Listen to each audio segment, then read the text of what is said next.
this isn't going to be a particularly long video, nor is it going to have a lot of fancy edits.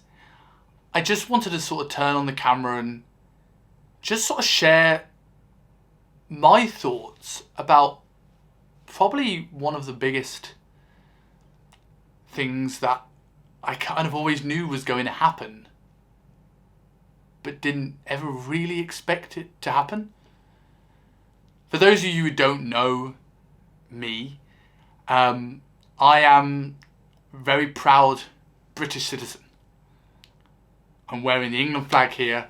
My dad is from England. My mum is from the fantastic nation of Scotland. I'm very proud to be a Scot. I'm very proud to be a Brit. And despite that, I've never really considered myself a royalist. I see people getting really excited by the jubilees and the royal weddings, and while I respected the royal family, I was never someone who broke out the tea and the garden parties. But I found it really strange today, and I found myself being more overwhelmed by this than I thought I would be. This morning, as of recording this, Queen Elizabeth II passed away. And she was 96, and what an unbelievable life she's travelled to around the world. She has worked so hard in the last 70 years of being the head of state and our monarch. Through an ever-changing world, the woman is incredibly inspirational. And I think this is a day where, of great sadness, but it's good to look back and look back at the incredible work that she's done. Love or hate the royal family, she was a 26-year-old woman when her dad passed away. Too young to lose a parent, and a moment that would have really affected all of us.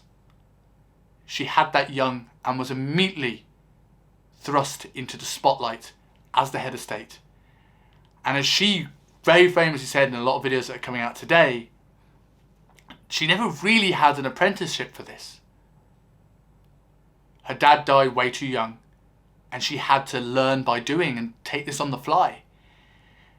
And this is something that I think there's a lot of things that we can all learn from the Queen over these last 70 years, and the incredible woman that she was. And the first one of that is how many of us are waiting for the right time to do something, or worrying about imposter syndrome, feeling like I am not worthy, I am not ready for this promotion, this hobby, this passion project. This channel is about a podcast, a passion project that I delayed and delayed and delayed and delayed for years because I didn't feel ready. I didn't know how to do it. I was putting obstacles in my path. And then you look at this 26-year-old woman who took on one of the most important responsibilities a person can have and became our longest reigning monarch through an ever-changing world. And it makes you stop and think of all the things that I'm worrying about, and they seem quite unimportant and inconsequential, and maybe I should take action and lead by the phenomenal example that was set for us by Queen Elizabeth. I think the class, the professionalism, and the wit, by the way, of this woman was unbelievably outstanding. I've heard so many stories today for a woman that often had a running joke of rarely ever smiled. The stuff I'm hearing come out today, just today talked about the legacy that she'd left, and she says, "Thank you for calling me old." I saw a story today about her running into two hikers in a certain area. They didn't know who she was and went, "Oh, you must have met the Queen." And she passed off and went, "Well, I haven't, but my friend has." And they gave the Queen her camera to take a photo of him and the person that met the Queen.